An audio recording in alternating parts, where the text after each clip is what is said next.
Well, just a short time ago, I spoke to Gore Vidal's friend, the Australian Foreign Minister in America file, Bob Carr, who was in Abu Dhabi, fresh from a visit to Australian troops at an airbase in the desert. Bob Carr, thanks for being there.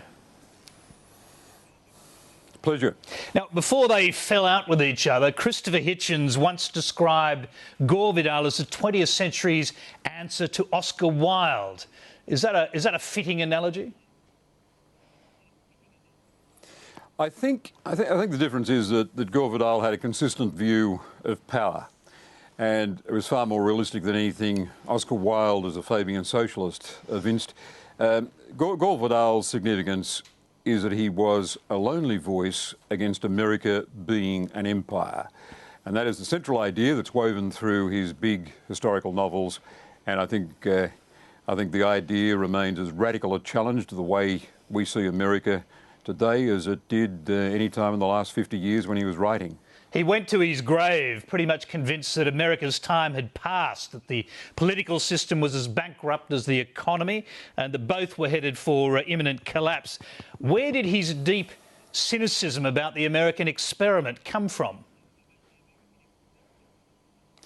Well, he was deeply rooted in the old Washington, the sleepy pre-World War II Washington, a city described as being equatorial, African, its big African-American population, and a city where power was pretty intimate, where he as a boy in the 1920s was able to wander in his swimming costume onto the floor of the Senate to talk to his legendary grandfather, Senator Gore from Oklahoma, a blind senator, to whom young Gore would read. He'd read the Decline and Fall of the Roman Empire and other heavy tomes, and that was his political education.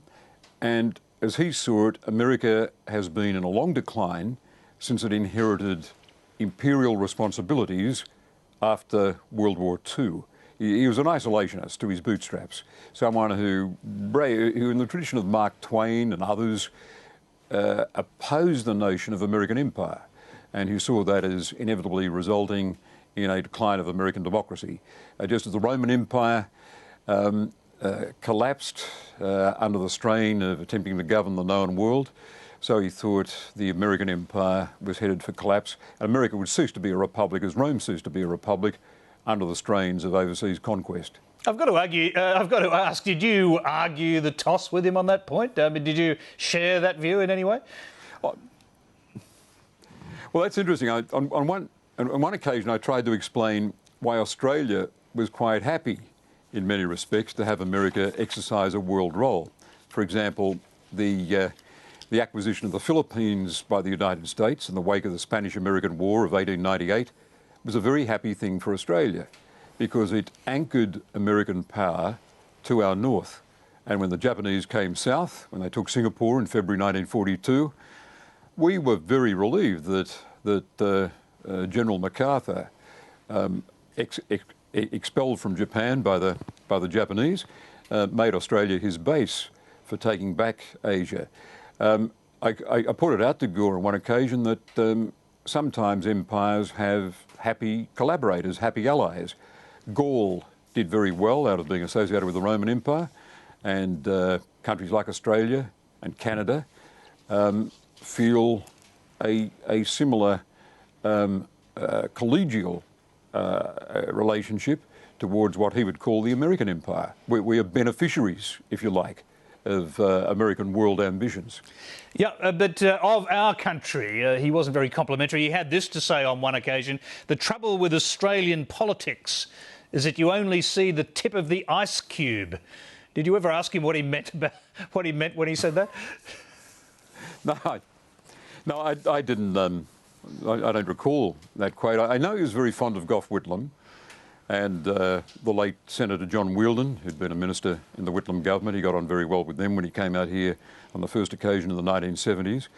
And when I sent him an invitation in 1996 or 97 to come to Australia and to participate in literary events, he replied from Ravello in the south of Italy, and he said, "Dear Premier, clearly an invitation, as they say hereabouts, one cannot refuse."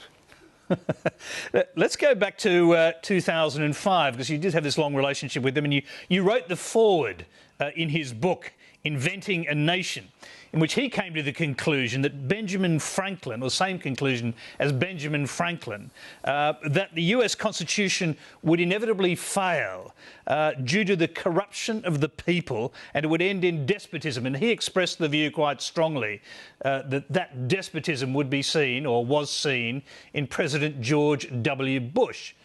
And yet at that time you were defending him. Yeah, he wrote a very strong polemic, and it was the war in Iraq, the invasion of Iraq, seemed to confirm to him all the forebodings he had about America losing democracy at home, losing its republican government, as imperial responsibilities bore down on it. And as a classicist, as someone who knew the ancient world, this seemed to be an echo of what happened to Rome, the journey of republic to empire, to dictatorship. And I was an opponent of the invasion of Iraq in March 2005, so was it March 2003, so was the Australian Labor Party, and so is the current President of the United States, Barack Obama, who really won the nomination for President in 2008 because he did have a reputation of opposition to the war in Iraq. Yes, I remember when you sprang to his defence, you castigated the blundering neocons and ultranationalists who were criticising your friend Gore Vidal. Yeah, well, that was the view I held at the time. I couldn't possibly pass judgment now, speaking for Australia. Australia must have cordial relations with all sides of American politics, and we do. I can say that having just returned from the Bohemian Grove, where I rubbed shoulders with four former Republican Secretaries of State, but certainly, as he would see it, as the Gore Vidal worldview was etched in his writings, his essays, his polemics, Iraq captured all his fears about the way the American empire, as he saw it, as he defined it, was headed. Yeah, I think you regard his novel Lincoln as his greatest work. It's interesting because he portrays Lincoln as a very cunning politician and a pragmatist who he has saying, if I could save the Union by freeing all the slaves, I would do it. If I could save the Union by freeing no slaves, I would do that. It's a strange thing to put in the mouth of this mythical historical figure who America believes had only this one thing in mind.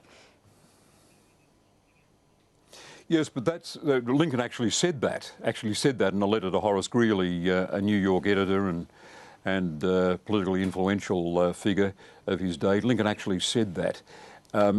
Probably more advanced, and that would be the conventional historical view. There wouldn't be any historians who would challenge the view that Lincoln's goal was to save the Union. That was the first goal, and to do away with slavery as a secondary goal. And that secondary goal grew to figure larger in Northern war aims only towards the end of the war. But his portrayal of Lincoln is a very fine one, and I would recommend the novel Lincoln probably in advance of most of the Lincoln biographies. It's painstakingly accurate, and any argument with historians has been won by Gore Vidal when it comes to that Lincoln interpretation. But yes, you are right. He portrayed Lincoln as a master politician. Not as an icon sitting there in the monument, but as not as an Olympian figure, but as a politician who got his hands dirty and outmaneuvered at least two very prominent rivals who sat in his cabinet, who outmaneuvered them at every point. He only became a statesman because he was a master politician first. Do you know why it is that he became so bitter that he even appeared to hate America in his latter years? I mean, he was, as I said, he was convinced it was going to be bankrupted. He was convinced it was going to be humiliated in Afghanistan. He was convinced China would emerge as a superior country. He even suggested that the American people would end up as being the yellow man's burden.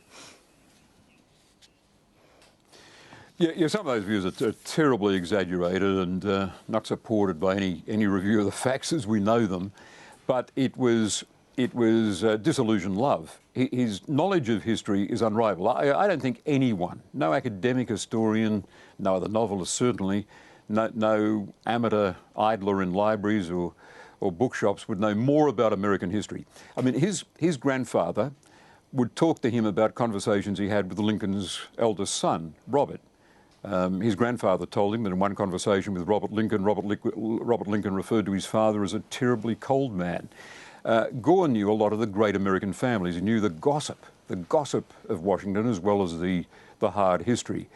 He read the textbooks, he read the historical series, and he knew the people, and he had a great sense for the people he was writing about. Teddy Roosevelt, Eleanor Roosevelt, all of them, all the people who figured. And he had a love of politics, a deep love for politics. He was a politician manqué. He would have, in another part of his mind, he would have had a political career and stood for president and been a great oratorical president. He said to me once, 1976, he said that would have been my year. That is the year he would have run for president had he opted to go in for a political career. But because he loved the history of his country so deeply, because he knew it's the personalities of its history, he knew the very flavour of American history, he allowed himself a deep disillusion with the way America had turned out. In a sense, America failed him and his dreams. It had long since ceased to be the Jeffersonian Republic, and had become as he saw it, a mega state, a very powerful centralised state, Washington run by the corporations, a lousy education system, no national health care for its people because it was spending so much on the military. This was his view, a very uncharitable view of the United States. Just finally, on an actual contemporary political question that does have to do with the US-Australian defence relationship, there's a report in the Age newspaper today that US military is considering a report recommending a massive expansion of US facilities in Perth so that it could become a base for a US aircraft carrier and fleet. Are you aware of such plans? No, I'm not. We've had references, of course, to more port-related activity by America. That was part of the announcement in November last year of the rotating marine presence in northern Australia.